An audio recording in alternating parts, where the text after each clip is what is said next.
All right, homies, today Zillow's getting hammered, as Jesse stated it. So we've got lawsuits from basically the organization that sued NAR, and there was some kind of sexual allegation or something. But Zillow's getting hit everywhere. We're going to talk about that.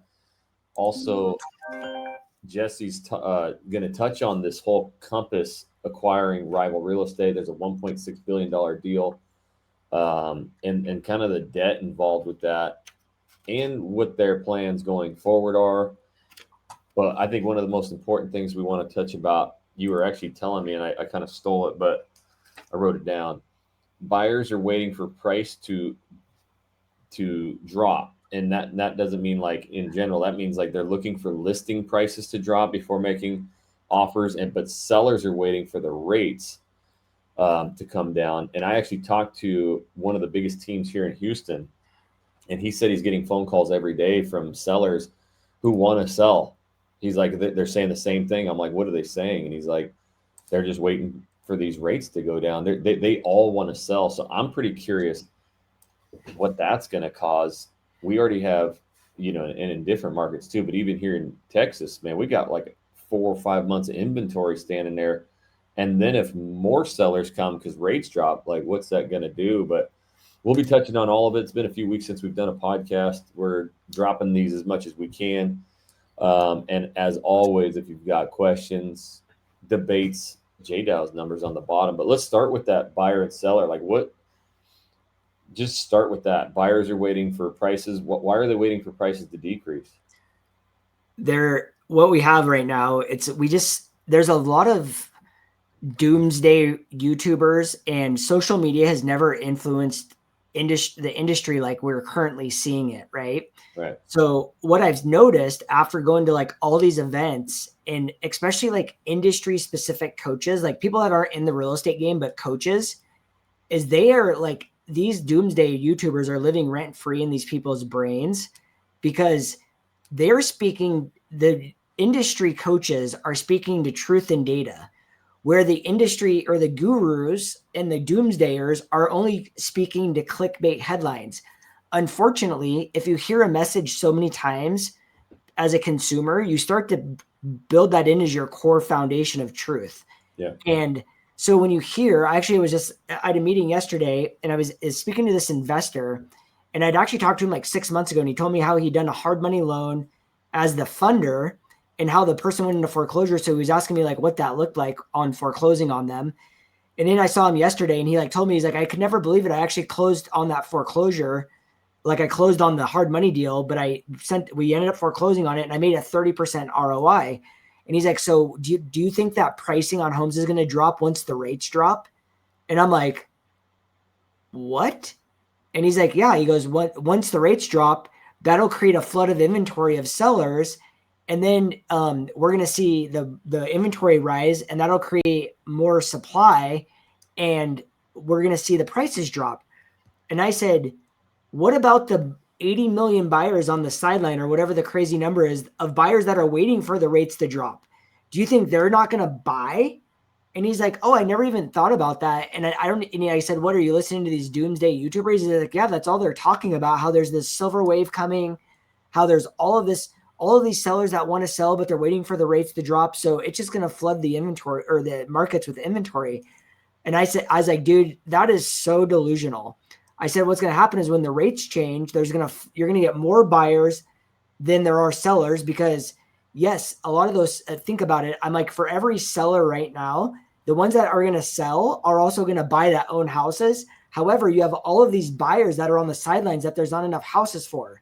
So there's way more demand than there is supply, and that's going to cause the pricing to go up. So if you think prices are going to drop, you're delusional. And he's like, no one ever talks about that. And I said, well, yeah, I go, think about what happened when the rates dropped last time. I said, it was the exact same scenario. And so right now what we have these buyers that are in this mindset of them thinking prices are going to drop, and then these sellers waiting for rates to drop also. So instead of buyers actually making offers out there, which is what they should be doing, and I'm actually hearing like a lot of the big producing agents, they're like just like telling their buyers like, hey, we know that sellers put their house on the market to get like the list price, But if it's not selling in the first couple of weeks, like let's just give it a go, because we don't know what the seller's pain point is. Yeah. Like we don't advise buyers writing lowball offers. However, there are markets that you can do it. And I'm saying the house is listed at 800. What's to say the seller isn't going to accept a 750 offer? Like everyone needs to be reaching out to their past clients that they've sold in the last 2 to 3 years and just saying, hey, like, are you in a position where you need to set, like, not even saying that, but like insinuating like, hey, if you need an olive branch, I'm here to save you. I'm here to help you. But a lot of these buyers that bought 2-3 years ago could be in a bad situation and they're embarrassed. So they don't want to reach out to the agent. But I do think if you're representing a buyer right now, you need to have a different conversation with your buyers, and sellers might even be telling their listing agent, we're never going to accept an offer that's, below list price. However, when the contract comes across the table, everything changes when the emotions are high and you actually get an offer. And I heard someone say something that really opened my eyes to this, is they said right now, the list price is an offer to the buyers that are on the market. Now it's the job of the buyer to write a counter offer to that seller. And I love that analogy. Right. And like, let's try to put something together. Like, let's just get the ball in motion to try to create some movement. And there might be people listening to this right now and be like, oh, you're just trying to, Right. force a sale and this and that and this and that. And I'm like, no, there's always the perfect time to buy and the perfect time to sell. And what do they always say? It's when it's ready to sell and ready to buy, right? However, there are indicators that prove to us that there's good times to buy and good times to sell. And they say that the best time to buy is when the ball bounces off the bottom of the market. Well, we hit the ground floor in July and August, and here we are in September. So we are literally bouncing off the floor. And what do I always say? You have a 30 to 60 day time period from when the rate buys to take an action and get ahead of the masses. Because I'm telling you right now, the masses are waiting. All that we need is that dam to be opened up, and it's going to be a flash flood, and you're going to see the prices go skyrocketing. When in the history of real estate has the price has gone back when it didn't involve a market crash or a 30% unemployment rate? The biggest difference is that right now consumers have off ramps of selling their houses, whether it's iBuyers, investors, and the list goes on. People don't need to go into foreclosure anymore. There are options. It's only the people that are in a very dire situation that are actually going into foreclosure. Yeah, that's the craziest part I think about, is that we're like, real estate agents are actually looked at now as like the bad guy for talking about, hey, this is a pretty opportune time to buy. It gets slammed in your face that, oh, you guys are just trying to sell. This is the worst time. And it's because the mainstream media and the doom and gloomers are painting this picture that they're listening to. So just by stating these facts, it's like you really get mother effed, I wanted to say, as a real estate agent. And then that can create like a lack of confidence to like actually speak this stuff out, because that's what you need to almost be saying right now to your audience, out there, is what the true indicators of the market are. And it's always fascinating to me that you have these conversations with these people and they're always like, man, I didn't even think about that. But it's tough to have those conversations. Dude, the problem is I've taken everything for granted. And you have too, in the sense that like, you're like, oh, you're surprised that people don't hear this. I'm telling you, dude, I've literally have traveled this entire year to all these different events and doing all these different things. There is a dire difference, a distinct difference in the rooms. I am telling you, it is night and day difference when you go from Brian Buffini to the Jerry James Advance to the EXP Top 250, EXP Con, MLS, whatever. Like, it is a night and day difference from what you see the top agents do and what the 90% of the other agents do. I was literally just telling my wife this morning, I said, I know you hear me complain a lot about agents that have poor communication skills. I said, but let me tell you about the agents that I love working with. And I was like, I'm like, there's a lot of great agents in this industry, but there is a lot of bad ones. What's the night and what's the day? The night and the day is drama, dude. It's just the drama. It's like the bad agents try to create drama out of nothing. The great agents just love to do like move the ball down the field and get deals done and create a volume. And they pay attention and they focus on like what moves the ball, and they're like educating themselves. Mm-hmm. The other agents are full of drama. They're creating all of these unnecessary obstacles and hurdles, and almost like they're like validating their value to their clients by doing the craziest things I've ever seen. And also, like a lot of agents just don't want to put in the work. So that's another problem. It's like right now you should be dedicating yourself to growing, educating, and generating deals. I literally talk to agents. If an agent schedules a call with me, I make them fill out this form, and I'm like, how many hours a week do you dedicate to your CRM and generating leads? I would say 90% of them say less than 5 hours a week on both. And that's absolutely absurd if you're not closing over, 20 transactions a year. Yeah. You mentioned the ball bounced off the floor, it's heading up. Now that's like a broad term that realtors are saying, oh, we hit the bottom, but what makes you say that like factually? The absorption rate, and then also like the amount of pendings. So like let's just say there's 500,000 pendings, 500,000 pendings, 450,000 pendings, 400K pendings, 400, 450, 460. Like it's starting to go back up. So we've like hit the bottom, which was in July and August. Mm-hmm. And then now we're like pivoting back up we're in the upswing. So that's you mentioned too that you went to like the Cromford report and said that the data shows actually we were up like this August or September from last August or September too. It was September. Oh, it was August. Yes. So we're up from last August. So starting to head back up. Yeah. We don't have the, September numbers yet. Well, it is good news. How do you, and I'm asking personally, how do you actually see the next, like, let's say 3 to 6 months, like really turning out? It's not going to be like a switch is flipped, but maybe it is, maybe it isn't. The thing is, dude, and this is like where it always goes back of like why it drives me crazy when agents aren't consulting their clients. It's like you have to be a consultant first and foremost. Mm-hmm. And this is like educating your consumer on like what the best case scenario is. Because like I was talking to a guy this Sunday and he was telling me, or it was 2 Sundays ago. And he goes, hey, I'm going to wait to buy next year because next year when the rates come down, I'll be able to afford for what I can buy at 500,000 now. I could get more buying power so I can buy at 700. And I said,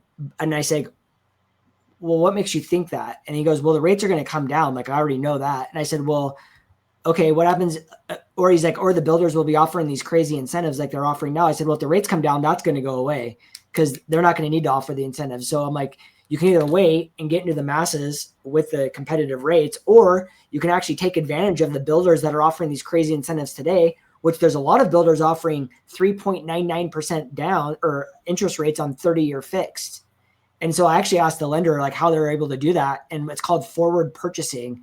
So what they do is they'll buy like 100 loans in a zip code for their community and they pre-buy those loans. So that way they're guaranteeing the bank that they'll close 100 loans with them at that rate. So it may take them, 1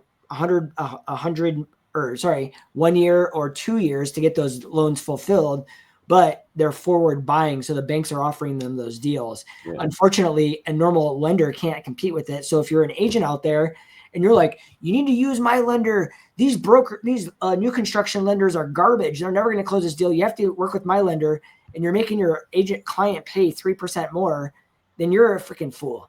Dude, yeah. I even said this on my own channel the other day. I said, look, if you're an agent and the lender's offering 3.99 and you're like convincing your buyer that it's a stupid idea, like you deserve to get sued. Another shocking thing to me is that you've obviously moved to, South Idaho, and obviously you're licensed there and you help your wife with some real estate deals, but you're not out like actively marketing yourself there. You're running multiple businesses, but you still have more real estate conversations than like 99% of realtors. Like, how do you, everywhere you go, you're always telling me every day, like 5 people talk to you about real estate. What is it about? Like, how are you getting people to reach out to you or approach you about that? I think one is like, I'm not like the type of guy that's like, I think it's because like, I even told this to Rachel the other day. I said, I'm the only real estate agent probably on the planet that tells people not to sell their houses. Yeah. Like I truly want people to have real estate in their portfolio. So if we can find a way to make it work, that is. So I think people feel like safe asking me questions. Yeah. So that's like a primary premise of it. But then like, I think when we're out and about and having conversations, I'm like talking to a lot of different people about like investment strategies. And a lot of these people have money. So they're like just investing in general, like whether it's with like private money and they're giving it as like, investing 500K into a fund to give to a hard money loan. And so I just think it just comes natural. Plus, like, even when I was like in the trenches, I always tried to shift the conversation to real estate. So when people are like, oh, like what's going on with you? Like, how's life? This and that. I'm always just like, oh, I'm so busy. Like real estate is insane. They're like, oh, how's your business? I'm like, oh, it's crazy.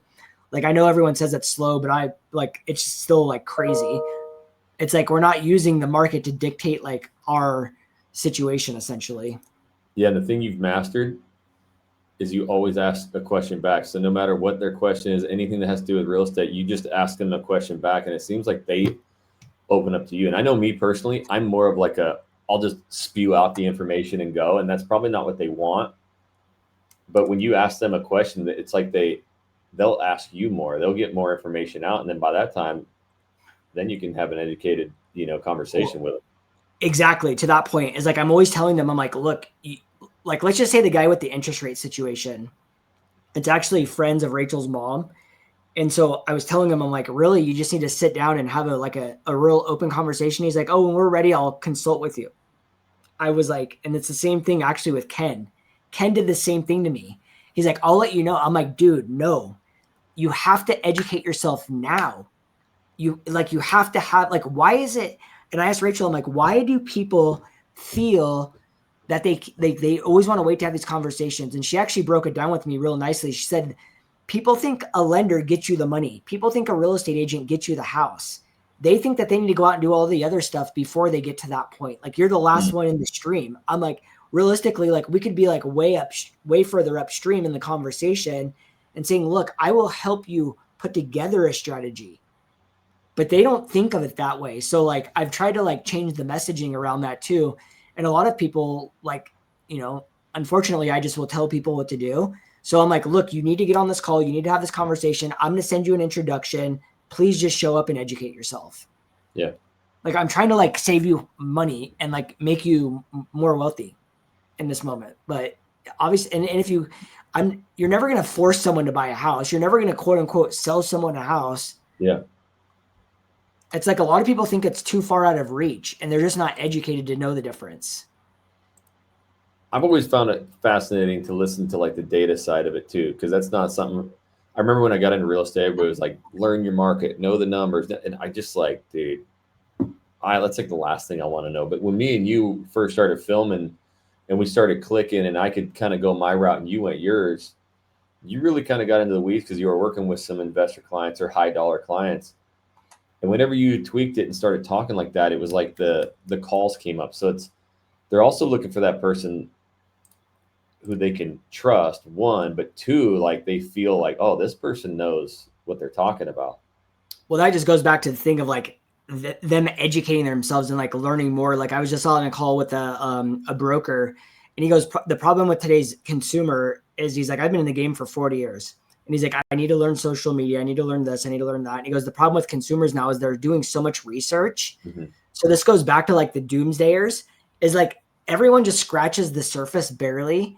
And then that's all they're doing, is they're just hitting these trigger points of like what gets people going and creates chaos. And unfortunately, the reality of like what's really happening isn't the conversation. And the tough conversations, like not always making everything shiny and bright, having the real conversations with people individually. Mm-hmm. Yeah. I mean, that's the thing, is it's the best thing to do. The best thing to be, in my opinion, is educated. Like, I heard Tony Robbins say this yesterday, is he said the first billionaire he ever met, Tony Robbins said, what's the key to success? Like, how do I get to $1 billion? And he said, Tony Robbins is like, dude, the guy looked at me dead in the eyes and said, how many of your friends and how many people are you around that are worth $1 billion? And he said, none. And he goes, the first principle to success is proximity is power. Yeah. And he said, if you want to be a billionaire, he's like, have conversations with them. He goes, you're one degree of separation away from a deal that you want. And he's like, obviously you can't be a moron and start hanging out with billionaires and then just think that you're going to magically get rich. Like, we all have the authority to take the action, right? So it's like whether or not the agent's going to do it. Like, I saw another agent yesterday, an agent story, who became the number one agent in their market as a solo agent. And he said that he just did the same exact thing every single day. He did the same calls. He managed the same database. He did the same activity. He's like, it was boring as hell, but I became the number one agent. Yeah. And that's the thing. But nobody wants to do it like that. Everybody wants it to be fun. Everybody wants it to be creative. Everybody wants to create the next thing. Nobody wants to like use the tried and true systems and tactics because they all want to just be innovative. But at the end of the day, what it comes down to is they don't want to be held accountable, and they don't want to seem like a failure to people, in the sense like if they make the calls and they're not successful. But the thing is dude, anyone can pick up the phone and make calls and find a freaking buyer or a seller. Yep. Like you're gonna hit the freaking side of a barn one out of 200 times. It seems lately, like the last year, I've had a lot of conversations with agents who are going back to like a comfortable place. Like they say they miss being around people, which is great, but they'll also kind of go back to where they were or where they're promised leads. Or I think, and I always give my example, like it felt good when I sucked at real estate to be around other sucky real estate agents because we could like moan together.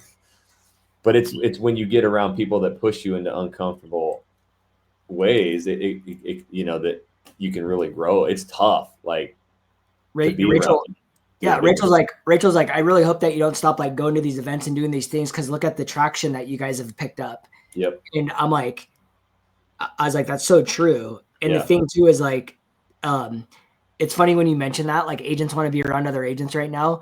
But dude, I was just thinking of this the other day. Like, what did you say back in the day? Like, what does every agent always call you when you were in title asking for? Leads. Exactly. So the other day when we were on the coaching call with Sheplak, he's like, I don't care how fancy your office is. I don't care what the culture is like. I don't care about XYZ. He goes, every agent wants leads. He's like, that's the end of it. Every agent wants leads. So it's funny when I get on these recruiting calls, every agent's always like, what's the leads like? What's the leads like? Yeah. And then I sit around these guys too, to like mirror off of what you said, and I actually just saw the top 10 production list for EXP, like teams, individual. I was like, it's shocking the amount of like hundreds or thousands of homes these people are closing. And then I like get in a room with them and talk to them. Dude, you could boil their business plan down to like 3 things. It's so simple. It's like, obviously it's not simple. It took time and it's systems and getting people, but man, it's nothing fancy. And the majority of them don't have these crazy like lead gen things. They're not trying to be the top AI agent. They are just like out there. They make their dials. They communicate. Maybe they do, you know, some of them do big community events, but they do the same thing and they've done it for years and they don't stop it. Mm-hmm. It's really crazy to see. And I've got a mind to where I want to try a bunch of different things too. And then you got to just like reel back, focus on what works, you know, and it gets worse as the times are really good and the times are really bad, you know? Oh yeah. You can really go out in different directions, but man, it is surround yourself with people who are just doing what you want to do. And that's what I said. Like the conversations are so much different. And what I realize is that the conversations in the high level rooms, there's no drag. It's dude, it is so different. Like everyone's like, well, what does it mean different? This and that. I'm like, I'm not in a room talking about like stuff that doesn't move the needle. Right. Essentially, it's just like, it's like they're at level like 2 and you go to another room and it's like a level 100. Mm-hmm. It's like, that's the gap. Right. Yeah. And then we've been to a couple events. We've spoken at events and like some of the bigger rooms and stuff were like the top new 7 AI tools. And it's a lot of oohs and ahs, but you leave it and you're like, now I got to add 8 AI tools to do what? Like to really do what? Is it generating me 10, 20, 30 extra deals compared to just like, and then the top producers out there like, yeah, man, we run this like freaking, we run 3 big events a year. You know, we get 1,000 people to these things and we close 1,000 homes, or we do our every day we got our agents doing this and that. So I think no matter how far anything goes, and then we're entering into a time, hopefully, like you say, to where things could shift and the market gets better. Really honing in on that process now is the best thing you can do. We got I got like 10, 15 minutes. I do want to ask you like this. Zillow's been making a lot of headlines.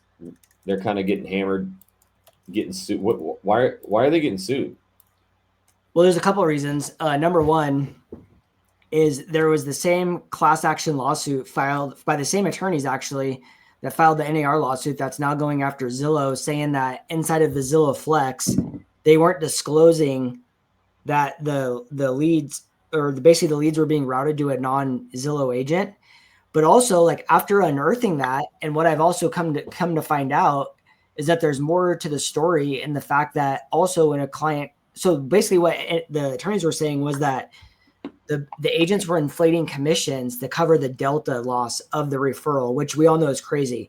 Like, those agents aren't increasing their commissions. That's just the cost of doing business. And we all know the Zillow teams run massive operations with massive agents, and they use it as like a lead generation strategy.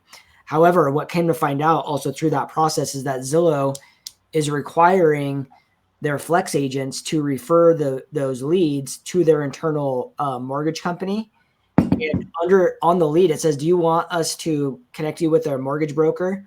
And they click the box yes, or Zillow has it automatically set up to check the box yes, and they're not opting in. So Zillow is requiring a minimum of 10% of those leads get connected to a broker, a real mortgage broker, minimum 10%. So they're putting a mandate on it. And if you don't hit the 10%, they remove you from that flex listing, allegedly. And if you're over 10%, but someone in your marketplace is even higher than you, then they're giving that agent the preferential treatment. Yeah. So there is, like, now you're talking about RESPA violations. And on top of that, the SEC, is either SEC or FTC, sued Zillow for doing a deal with Redfin to remove some rentals off the portal. So there's like a lot of crazy stuff going on with Zillow right now. And, we all know that Zillow and Compass were going head to head, but it's like, it's crazy. Compass is suing I don't Zillow really know that. What are they going head to head in? because Zillow came out originally when Compass was doing their 3-stage marketing and saying that if you weren't listed on the MLS and following clear cooperation, we were going to remove you from Zillow.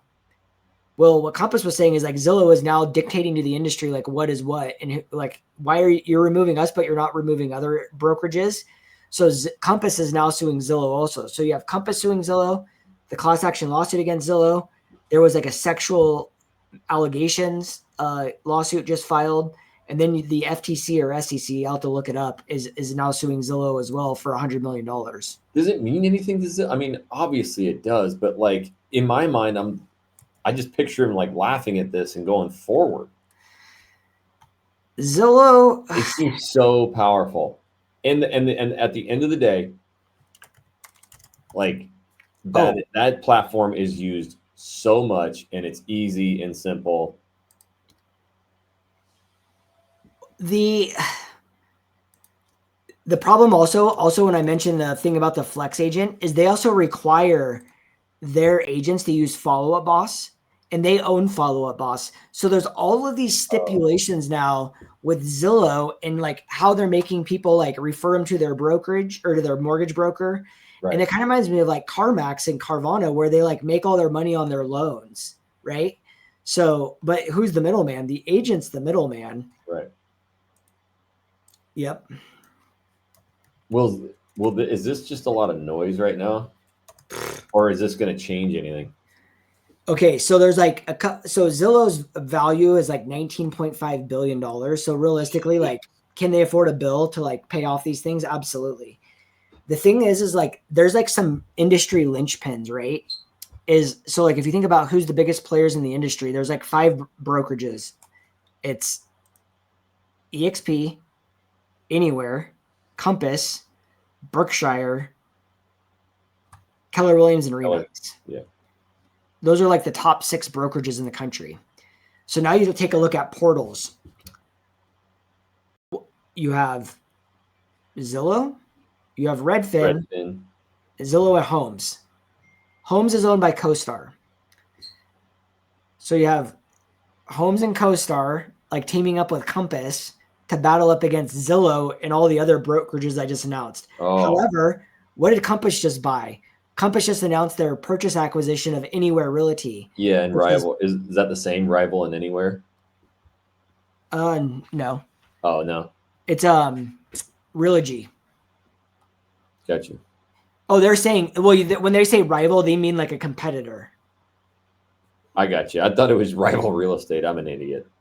Oh, when you were saying a rival real, I thought you were just saying like their competition. So that's what they were referencing. You're right. Yeah, Compass to become and it says Compass to become the world's largest real estate brokerage. So they're aiming to be the biggest. So here, okay, so underneath the Anywhere brands, you have Better Homes and Gardens, you have Sotheby's, you have Coldwell Banker, you have Corcoran, and Century 21, and then Cardis. So those are 6 big brands. The global impact in Compass, let's just say Compass now is at 60,000 agents. And then I think Anywhere was like at like 240,000 or 280,000. So they were saying when it was all said and done, it was like some 300,000+ agents. This is what you have to look at is what was that's globally. Inside of the US, what I heard is probably the most likely case scenario is that the company-owned brokerages, which is the corporate offices, which is primarily Coldwell Banker, which is also almost a luxury brand, will most likely just fold right into the Compass mix. In the investment portfolio deck that was sent out, which I got a copy of, it showed that Compass has the rights to retain the idea, like the options to sell off some of these brands. This is what you're going to have. If their model, like we had some analysts come in and talk to us about this acquisition, and like there's like JV people, acquisitions and mergers people, Goldman Sachs people, and a bunch of other people that were like on Wall Street saying that this purchase made absolutely 0 sense. So from a financial standpoint, what Compass is saying the outcome is going to be is if all the stars align, they don't lose anybody and everything is perfect. However, Compass is not doing this for a play into like profitability. Like they have to dedicate 50% of their free flowing cash because this deal is going to get done next summer between like June and October of 26. It's going to go through, but they have to dedicate 50% of their free flowing cash towards the debt for the first 2 years. And they just got out of debt, I believe.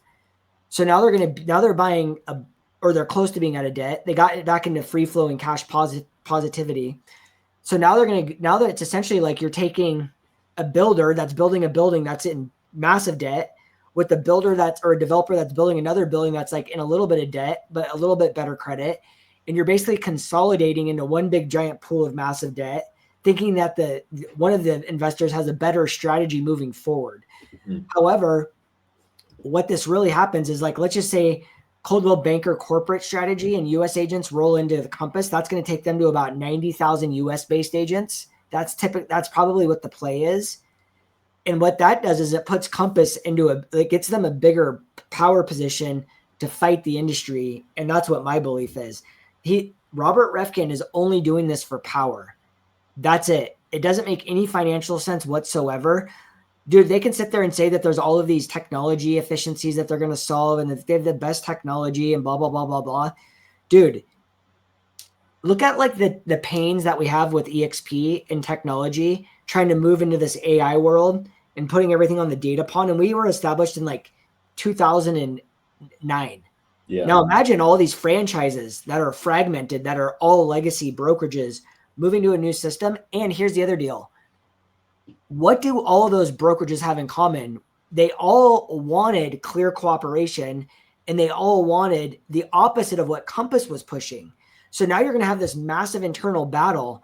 And I don't care what they say, what Compass is saying right now and what the narrative is on the streets. Like Corcoran is another one that also was like, I think, anti-clear cooperation because the luxury brands don't want clear cooperation because they push relationships and exclusivity. Like that's their selling proposition.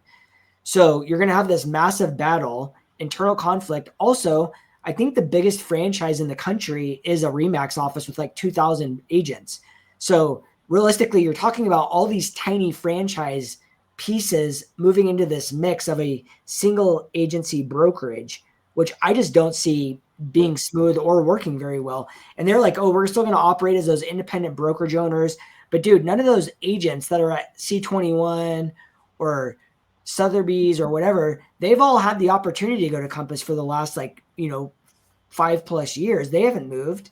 Yeah. And like them trying to sell this rainbows and unicorns idea is their head is in it. They're not, I don't believe their head is in the sand, but if you look at their pro forma, they have to execute on their pro forma, and what they're showing, dude, is ludicrous.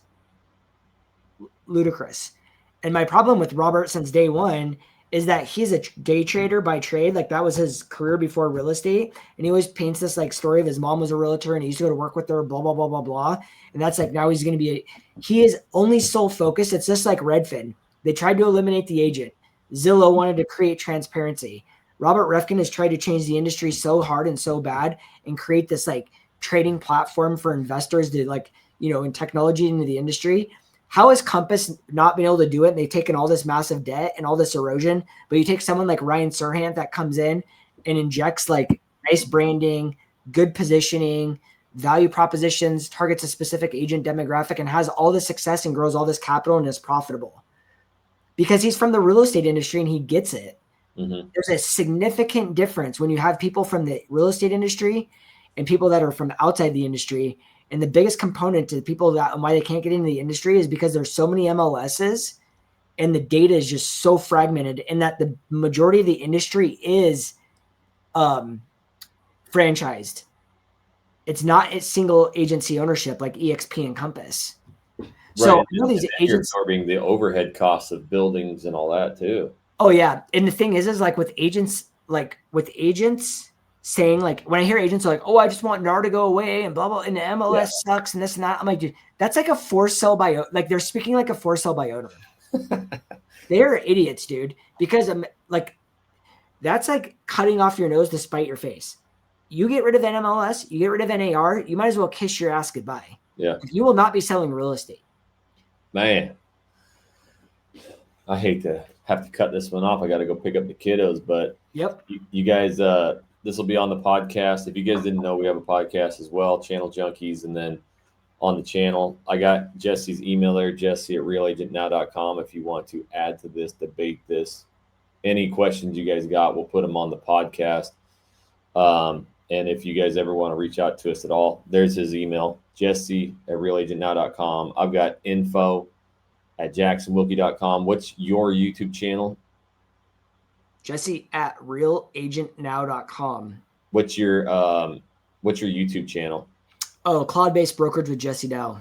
Cloud-Based Brokerage with Jesse Dow. Look it up on YouTube. You can get more of his rants. Go check him out. Go subscribe. Check him on the YouTube. So, all right, we'll come back. You guys let us know. Email me whatever questions you want me to ask Jesse about the real estate market, about Compass, about Zillow, about anything, and I'll ask him on the podcast, homies.